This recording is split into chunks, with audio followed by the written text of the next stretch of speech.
What's going on, everyone? You're listening to 99 Yards here with your host, Audibot. And today we have a special guest on the show today. Do you want to introduce yourself? My name is Bech. I currently work for Oxfit. It's a company designed on the robotic weight rack. But most recently, I was a assistant strength coach for the Dallas Cowboys for about 10 years. And then before that, I worked at Exos doing combine prep for guys in the NFL. And then I was with the Jacksonville Jaguars for 2 years as a strength coach. And then New York Jets as well. And then I played for the Saints for 4 years and went to college. I was a walk-on, a skinny, slow wide receiver at LSU, and kind of grew up just in time to be able to take my talents to the next level. So thanks for having me. Thanks for coming on.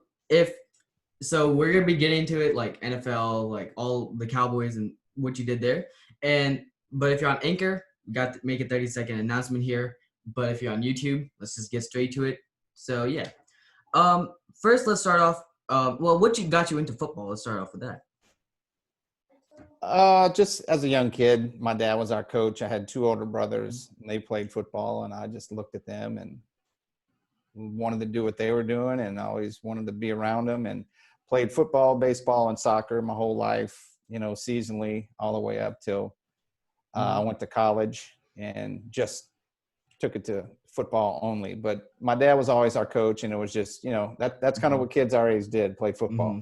Yeah. So last time, as y'all remember, we had Josh Booty on this show, and he was like, his whole family was like in the football. Like his dad played football, his brothers played football. What was your family like? Like, did they have an athletic background? Oh wait, we can't hear you.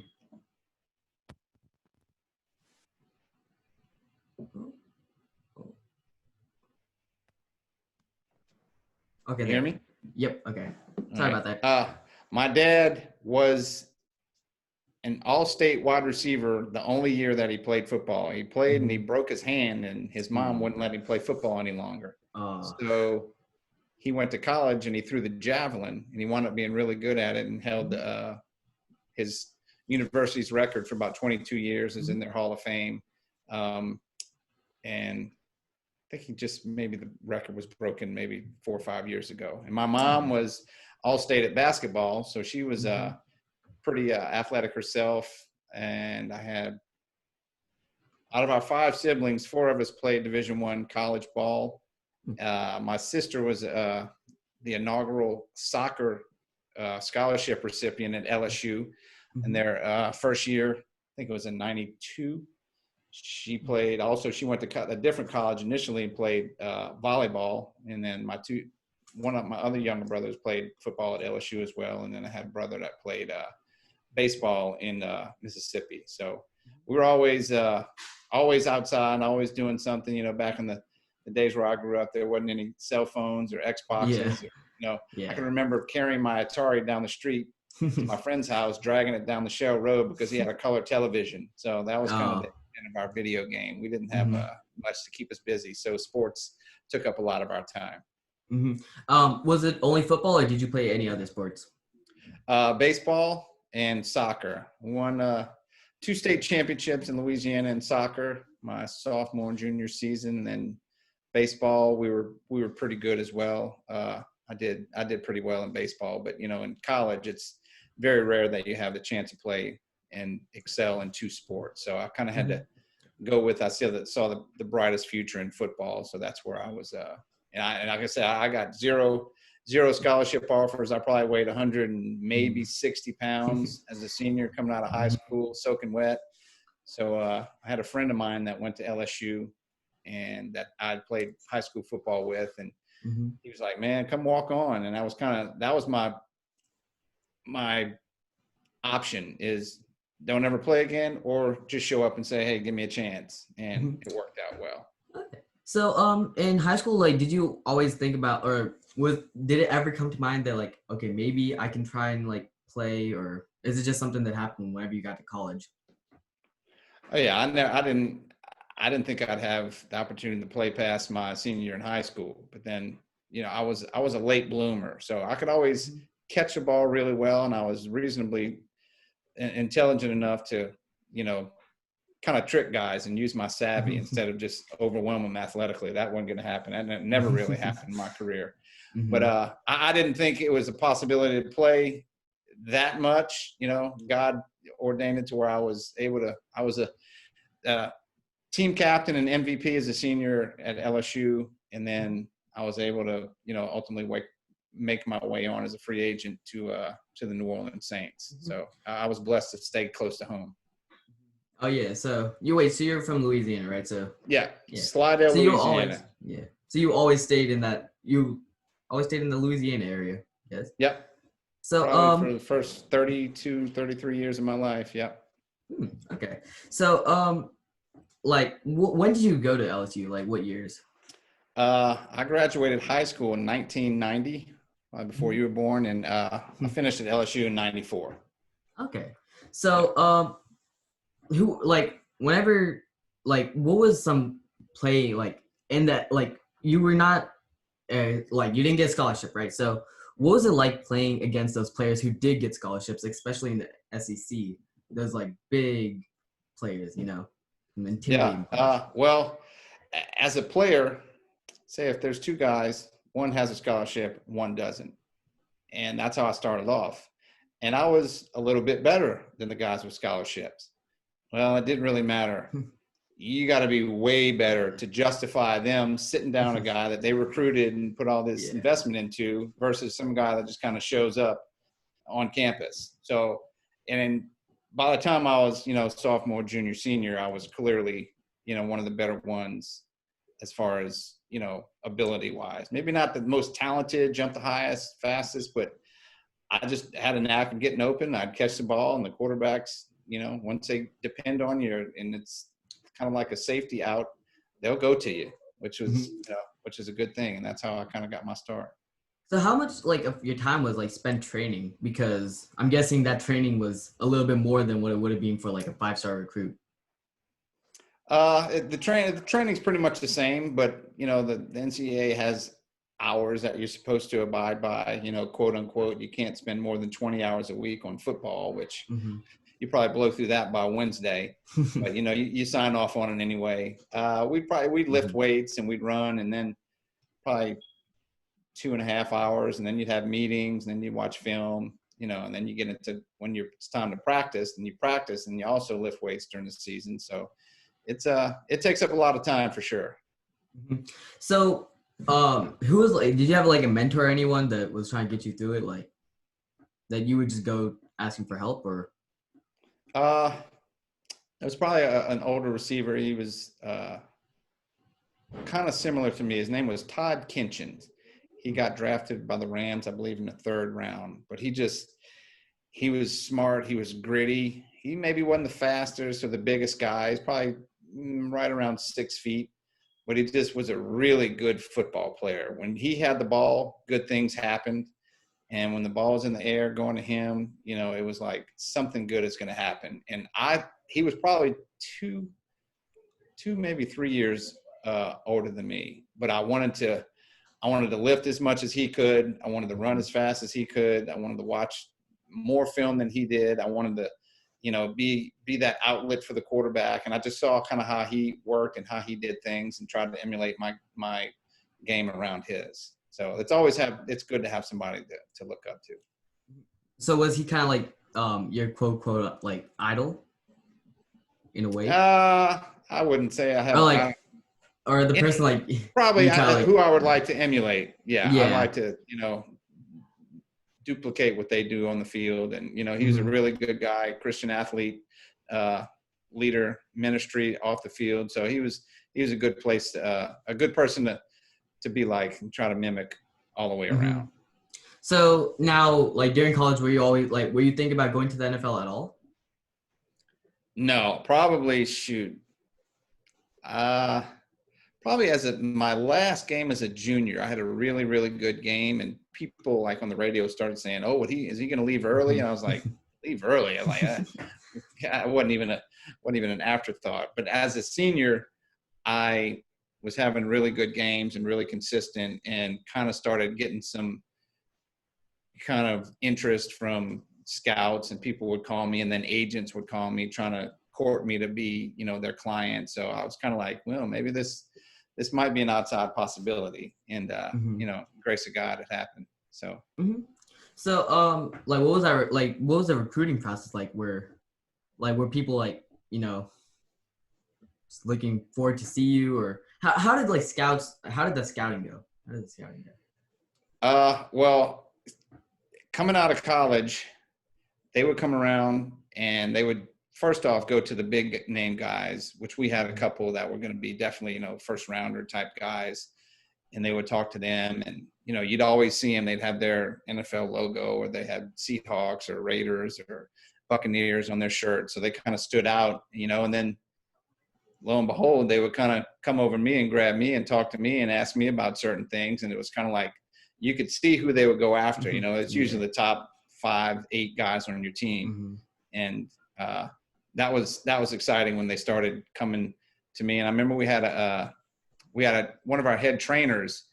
He saw me one day towards the end of my senior year, and he said, I would have never believed it. He said, when you first got here as a walk-on, I said, that kid will never amount to anything. But he said, every NFL scout that comes through here, they got a full workup on you. They want to know how many times you've been injured, if you spend a lot of time in the training room, if you, complain about every little thing. He said, I never would have thought it, but he said, I got to give it to you. You earned it. So that was pretty special. So now NFL came around, and you said that you went undrafted. What did you say? Yes, I did. I originally signed with the Jacksonville Jaguars. Their inaugural year in 95, and was released from them and didn't make the team. So I had to go about training and getting better at the areas I was deficient in. So were you kind of like, you started pushing yourself a little bit more after that, or what was that like? Yeah, because I was probably, I guess, quote unquote, a possession receiver. I wasn't going to burn on the outside. So I was kind of pigeonholed into only doing a few things. So I had to be really, really good at those things. So instead of getting where I was the best in the world at that, I was going to get better all the way around. So there was a speed coach in town named Tom Shaw, and I got to give a lot of credit to him. He still does combine prep and trains first rounders and is really good out of Florida. But I got with him, and he just showed me, like they say, can you teach speed? Well, you can get stronger and more powerful, and you can improve your technique. So, quote unquote, you can teach speed if you can do those things. Increase your ground force application, make sure your mobility and flexibility are right where they need to be, and you know how to run fast. There's no wasted motion, your core. I mean, it's a whole recipe of, perfection if you're going to improve just a little bit. But the difference between a 4.7 and a 4.5 could be a 7-year career. So that's what I had to do. I had to shave time off of my 40, and, he helped me do that for sure. So how did you what teams were looking into you? On draft day, I got 8 calls. 8 teams call me to go to training camp, which, they give you a $5,000 or $10,000 sign-up bonus, and just kind of show up and good luck, kid. And if you there long enough, maybe we'll put you on the practice squad, blah, blah, blah. I forget which teams. The Cowboys, the Colts, the Saints, the Browns. I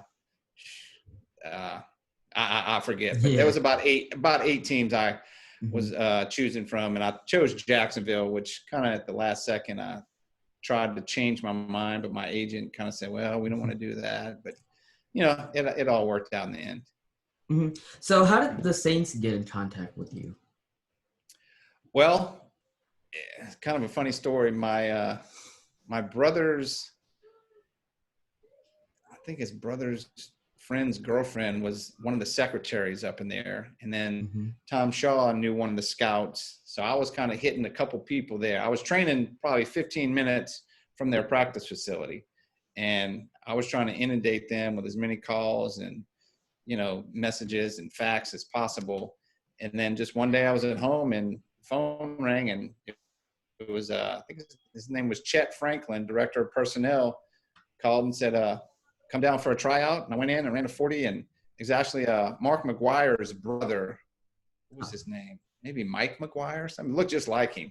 This is when Mark McGuire was hitting all those home runs too. He was a quarterback. He's about 6'7", and he threw the ball like a missile.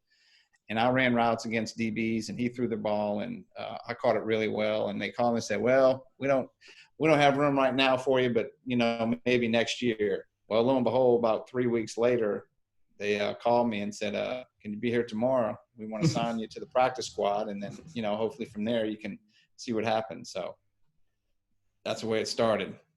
Mm-hmm. Were you expecting that at all, or did it just happen out of the blue, kind of? I was kind of out of the blue. But that's what I was training for, to get an opportunity with, some team. Not necessarily it had to be the Saints, but it's kind of like who will give you an opportunity, and what you do will keep you there. So I was ready when my number got called, to put it that way. Mm-hmm. So how'd you work your way up to like the starting team? Just busting my butt. I mean, even when I was coaching guys, even 4 or 5 months ago with the Cowboys, the practice squad is a kind of a unique deal. They're guys that practice and they don't have a chance to play unless somebody gets hurt, or unless they reveal that they're better than the guys who are on the active roster. So every day for me was like a Super Bowl. I wasn't going out there to make the other guys look good and kind of give a good look and hold the dummy and give a brother-in-law. They kind of hated me because I went out there and I was trying to block every punt. I was freaking finishing plays and doing the kind of the gung-ho stuff that you didn't really typically see. But I think it was just, they said, well, this kid ain't going anywhere. He's not going to go away. He goes, well, let's put him on the field and see what he does. And, I was able to get 4 years out of it before my body started breaking down. So it was, it all worked out. Now you mentioned, like you said, like something about like blocking punt, stuff like that. So were you working on literally every, or not maybe literally, but like a lot of the aspects that not a traditional receiver would be working on? Yeah, because if you're not going to be the starter 1, 2, or 3 receiver, you're going to play special teams, which means covering punts, blocking kicks, covering kickoffs, and that's where I had probably my most of my value came, because I won MVP of the special teams unit my last year for the Saints, which was a great honor, because it's basically that's all just want to. Special teams like, all right, let's just go punt and make sure they don't score. Well, I was killing myself to make tackles, to block punts, to cover kicks, to make sure I could spring guys. So special teams is critical for the 4th/5th receiver. So. Mm-hmm. So now the NFL has like made a whole bunch of changes to like kickoffs, punts, and whatever. Like, do you think that it was? How do you think that would have impacted your game if you were playing in the same league, like with the same there's probably due to the concussions and injuries, they want to reduce that. They've made some modifications, but I think it's still, for the most part, I don't think it would have affected. It's very similar, except some of the kickoff rules are a little different. You can't get as much running start. Some of the onside kick, they have some restrictions on what you can and can't do as far as overloading one side of the ball, which I think it's all good. It's probably saving the team's money. It's also saving players concussions. You don't want to say, oh, they're saving money. I mean, these guys, what their brains turning to mush. And I was probably fortunate. I maybe got a concussion or two, but nothing, I don't think, that's been long lasting or kind of an ongoing issue that I have to deal with. So I've been blessed for sure. Yeah, because they have made a whole bunch of like new things, like the onside kicks is probably the biggest one. So yeah. Like what was the team, because you were playing with New Orleans, and there were some of the teams that aren't that are in the NFL today that aren't there. So the whole like league was like different. So what team were you like training for the most, like that you were scared of, like to face, or not really scared of, but like probably the Falcons were our rivals. The NFC West, or I don't know, what is it, NFC South? I don't even know what they're in now. But I think it was the Panthers, the Rams, and the Falcons, I think, were in our division, if I'm not mistaken. And it's always seemed like the Falcons kind of had our number, and it was always a rival. we weren't killing for the playoffs. We were just trying to survive most of the time. But probably the Falcons back then, and they were pretty good. They were doing the Dirty Bird, and they won a Super Bowl or two, and they were a formidable team. So it was fun. So what was it like training for the Falcons? Like, were you over preparing, or was it just the same amount, just like working on a little bit more? Well, I will say one thing that stuck out is they run 4 wide, sometimes 5 wide. So at practice, you also have to run the other team's plays as receivers because there's only so many of us. So we had to run our routes, and then on special team or on scout team, instead of 1 or 2 receivers going, we sometimes had the whole starting unit out there because they ran 5 wides. Sometimes we had 6, and maybe one guy was hurt. We'd have all of our starters running routes against our defense and then turn around and then run our offensive plays. So when we played them and knew they had 4 and 5 wides, we knew it was always going to be probably some extra conditioning that was going to be required of us. So. Okay. So then you get into then after the NFL you get into like the combine prep with the Jacksonville Jaguars you were and what were you again? Exactly? Jaguars, the New York Jets, and then Exos, which is a private training facility, and then the Cowboys. So what made you want to get into that type of stuff? Probably from when I got released my first year in the NFL to where I had to train and get my body into condition to where I could make a team. I knew exactly what it took, and I saw the steps and the progressions and the improvements I needed to make and how to make them to where I could run fast enough and be strong enough to compete and play. So it was kind of by default. The guys, Tom Shaw, the guy who was training me, he was kind of training a lot of guys, pro guys in that area. So after working with him for about a year and a half, when I got signed by the Saints, about 2 weeks later, we hired Tom Shaw. So a lot of the things that I was doing on my own for a year and a half came, and we started implementing those. And I was almost like a coach on the field because I had worked with Tom Shaw and for him. We'd go and we'd put on camps, and he'd teach me how he taught other people. And so it's kind of like I just fell into it to where I didn't realize it, but I was kind of doing on-the-job training while I was trying to train to get myself ready to play. I was able to kind of pass that knowledge on to other guys of saying, this is what works. This is how you do. This is why it's beneficial, blah, blah, blah. So it kind of just fell into it, by accident. Okay. So with the Jets, and the Jaguars, who were some players that really stuck out to you and whenever somebody did stick out to you, were you always pushing them to be their best, or is that for everyone? Yeah, it's easy to coach the guys who want to be coached, but a real true professional coach, he's going to get the most out of the guys that doesn't want to do crap, that don't think they need to do stuff, which is unfortunate. I remember Maurice Jones-Drew was a running back for the Jaguars.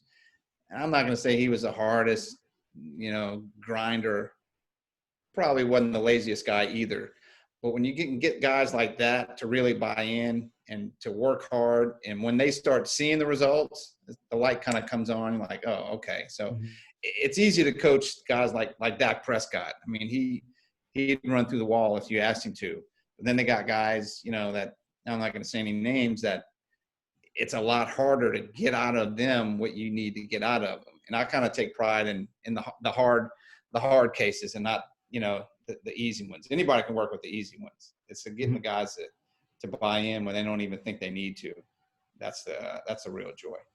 Yeah. So who were some players that you really loved working with, that kind of did their stuff and perfected everything really?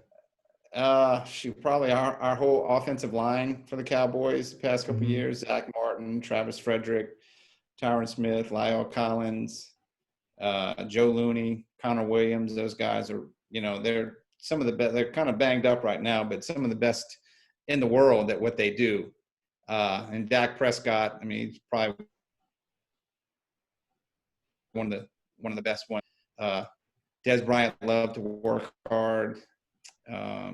Blake Jarwin. There's some of the guys that aren't the household names, that really, really dig in and give all their best. I mean, when you got the household names, it's the talent mixed with the work ethic. When you have those two combined, those are the Barry Sanders and the Emmitt Smiths of the world, and the Patrick Mahomes, the people that everybody knows their names. So there's probably more talented guys out there than Julio Jones, but when you have the passion and the will to prepare that matches the will to win and the talent, that's the guys that you see on TV that sign the $200 million contracts. So is it like easier to coach someone who has like high energy, like kind of like try like somebody like Ike Taylor, all those players, or is it someone like Marvin Harrison who just doesn't speak at all, but like it, but it kind of takes him.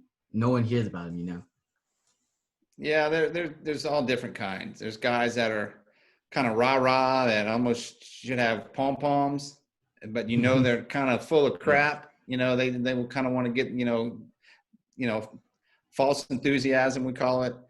And then there's the guys that are silent assassins. They just come to work with determination and a certain grit, and they're going to give it their 100% best regardless. They're not going to say a whole lot, and they're going to come back and they're going to do the same thing over and over and over again. So there's always guys that like to chirp and chatter and kind of, fire the group up a little bit.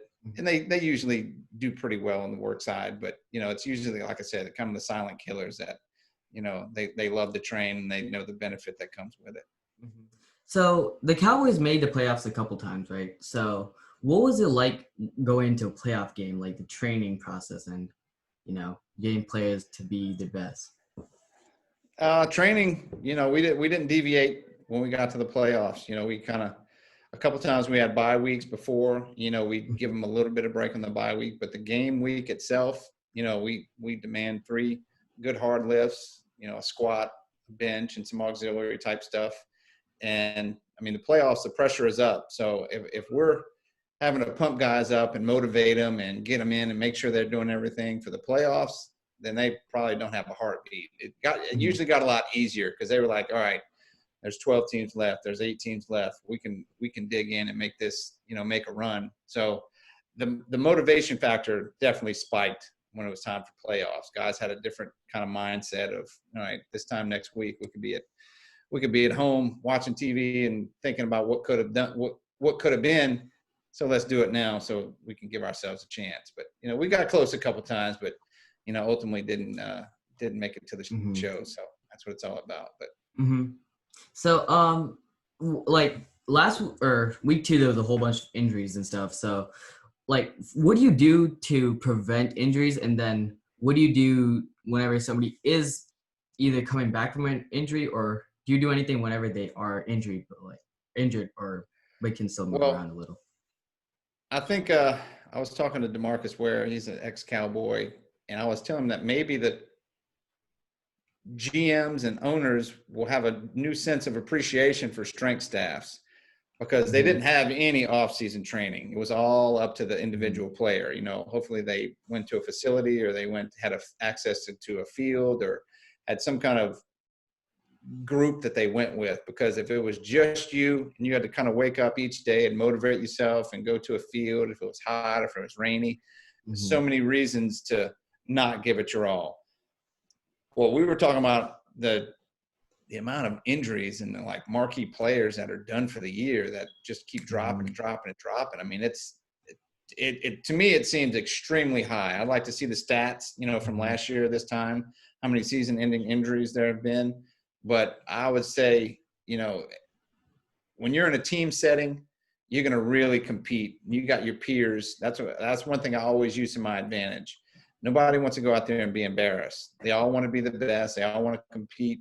And you kind of use it. You put them in a position to where if you screw up, you're probably going to get embarrassed. But if you give it your all, you're probably going to excel. So you give them equal chances to lose and win, and they're going to give it their all. So I would say the injuries are much more prevalent right now. I wouldn't think that that's wrong. I mean, statistics probably show that, all the ACLs and just necks and hamstrings and shoulders and guys that are twisting ankles just because it's hard to simulate pro football without being around it. It's hard to do it when you're at a facility, much less just somewhere off at a high school, or you're hoping to find a gym that has sufficient weights and training, and you may not know, well, how far should I go, how long should I rest. Those are the things that we're experts in, to whereas they're all in the off season guessing, like, man, yeah, I think we did this, and maybe do you lift before or after, should you sprint one day, and then how hydrated should I be, and without the proper direction, it's a coin toss, a coin flip. So it's sad to see some of these guys, but injuries will always be part of the game. Mm-hmm. So yeah, like there was a lot. Saquon Barkley was as a Giants fan, that was hard to watch. There was a lot more. I think Nick Bosa went down as well. So yeah, that was. And do you think that's just something that came with the fact that there was no or like real training to it, or like whatever no preseason. No preseason. There's probably wasn't a lot of times to go full pads in training camp, because that was reduced. There's probably no scrimmages. Like we'd scrimmage against the Raiders when we go to training camp out in California. You get some of the first times the guys got tackled to the ground in 6 months was Sunday or the Sunday before. And it's like a car wreck. It's not something that just is a natural occurrence. When you have bodies flying around and people running 20 miles an hour and they're trying to take your legs out from underneath you. I mean, it takes some acclimation, and it's hard to simulate that. And no preseason and no off-season training, I think it's definitely contributing to some of these injuries. Now you said about the preseason, right? And as fans usually don't see why it's so important. They're like, why do we even need preseason? They should get rid of it. How important is preseason? Well, it's really important to evaluate those guys. Some of these rookie free agents, they may have excelled on special teams, flying down and making tackles and all, and you can't really showcase what you can do in practice, because rarely in practice do you tackle to the ground. Rarely do you go full speed, a DB coming across and taking a receiver out, and trying not to go helmet to helmet, trying not to launch. I mean, you've seen a lot of these leading with the helmets. I mean, guys have they haven't been doing stuff like that as much as they normally would. So it's difficult. If you're a race car driver and you just had to ride your block around the circle, and you're like, all right, now we're a race car, and now you're going 220 miles an hour on these angles, and you got other cars jockeying. I mean, it's not something that naturally happens. So it's going to be difficult. Yeah. So because a lot of people, they just see it as actually games, and it's not. It's more of a coaching game than it really for entertainment, but it's pretty important, I'd say. So yeah, definitely. Yeah. So now, whenever a player does get hurt, there's usually a couple of responses they can take. But then there's some players that want to get back on the field. How do you try and calm that player down to tell him the seriousness of an injury or something like that? Well, I would say, I was talking to a guy, I would say mentally is much more difficult to cope with being away from the team and playing than physically. I mean, you're going to have a knee or maybe a shoulder or something, but when your whole routine changes. You don't go to the meetings that the regular guys go to. You don't have the walkthroughs, and you don't go to the same film sessions. You're in the training room, and you're in the ice tub, and you're trying to get out of a chair, and you're bending down, you're trying to get mobility back. So you feel so detached mentally, and you think, regardless of what the injury is, that somebody's looking at you like a sissy, like, oh man, he's not hurt. He could have, or he could have done something different. You just feel that detachment syndrome of, you think everybody's disappointed in you, which, I think in reality they're not, but it's still, it's mentally taxing to walk in every day and knowing I can't contribute crap. I'm just going to go in and sit in the ice tub. I'm going to have trainers. They're going to tape me, going to hook me up to these machines. 30 minutes later, they're going to say, do these exercises. And you're just counting the minutes and the seconds to where you can at least start jogging and running and have the, get on the trail of, all right, at least I'm on the track of getting back on the field ultimately. So it sucks being hurt. I've been hurt, occasionally, but it's tough mentally. I mean, physically, yeah, you can take the pain of 2 days and, getting your foot stepped on and crushed fingers and certain things that come along with it, which everybody deals with. But the mental anguish of feeling like you're letting yourself and your teammates down, that's rough to deal with. Mm-hmm. So how like demoralizing is it like whenever a player who's coming back, like who's getting back from an injury and then like hurts himself like in practice or something, like just what is that like? Just trying to like Well, we deal with try that. to almost definitely err on the side of caution, to where we had in Dallas a really good protocol and a good relationship with the training room, to where if it's close, they're going to err on, all right, we need another week. And we're going to basically simulate everything he's going to do on the field, being fatigued, being hot, being dehydrated. If they can get through that, then they can start integrating back into practice. So it's not like, okay, pulled his hamstring, 3 weeks from now, we're going to put him back in there. Every hamstring is different. Everybody heals different. So you have to put them in a position to where, okay, they're a DB, they're backpedaling, they're planting, plant break. Okay, now change direction. It can't be programmable like run to that cone, turn left, turn right, take 2 steps and stop. Nobody plays football like that. You don't know if it's run to the left, right, left, plant, come back, forward, side to side. Maybe you take a bad step. Maybe somebody's pulling your shirt and you kind of snap back. So we take as much precaution as possible without having these reoccurring injuries back to back before a guy can get that. That's probably one of the biggest things. And I don't know in my career if we've ever had a guy where we're like, all right, he's ready to go, and he goes out there and like 2 plays later he's done. So there's a lot of preparation and assessment that goes into timing of when the guy's ready to go back on the field, because the coaches don't like it either. Like, you give this guy back, you told us he was ready, we put him in there, now we're a man down again. So that kind of screws everything up. So there's a lot that goes into it. Yeah. So like have you ever had like any instances where like I know last year again Saquon Barkley had that high ankle sprain and he came back and he was clearly kind of hurt, but like they still put him in. Like have you ever had something that like the player like passed every test but like is clearly Well, they not what probably he was. determined Saquon Barkley's 75% is better than his backup's 100%. Yeah. So in a case where, okay, if his ankle, it can't get any worse, gradually get better and we can use him, then that's maybe a scenario. And that's always, guys want to say they're maybe a little bit more well off than they are. So they're like, oh yeah, it feels fine. But then, yeah, you go out there in the heat of the battle and you're going to ding it up and you're going to get pinned under a pile and like, oh crap, this really is still a little swollen, still a little sore, and maybe not as stable as you thought. So guys are going to probably always err on the side of, all right, I want to get out of this training room. I want to get out of this walking boot, off of crutches. I'm ready to go, start the process. So you kind of almost got to look through it and be like, yeah, you say you're ready, but you're really not. So like I say, they're gonna err on caution more times than not. So this would be like a couple last ones and then but I remember like you said you worked with like combine, right? Yeah. So like first of all, what was like the craziest combine you've ever seen? Like somebody having the craziest combine. And shoot. Probably a guy named Chris Cook. He was a DB, probably 6'2". He ran like a 4.3, jumped maybe 38 inches. He was a kind of the case of a really, really athletic guy who's on the field played almost matched up to it, but he was more of a kind of a workout warrior. If you saw the guy work out, you'd be drooling over and think he was the first round. I think he went the first pick of the second round to the Vikings.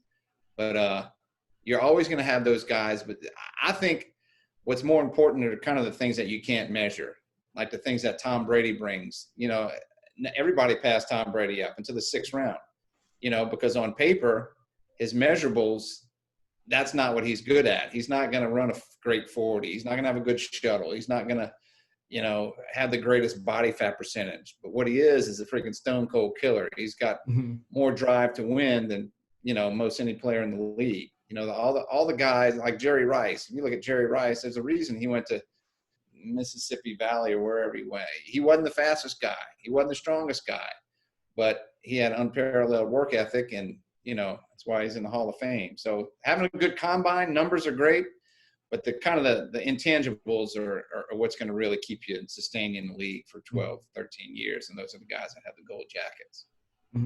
So there's this one player that came to mind, Byron Jones, who had a crazy combine as well, and he went to Cowboys. What was it like training players who have these crazy combines? Like, is it easier or is it, you know? I actually was at one of Byron's training sessions. He trained with the same facility that I was training Exos down in Gulf Breeze, Florida. And I went down there because, I still had a bunch of guys, friends of mine that were training there. And I went and I met Byron.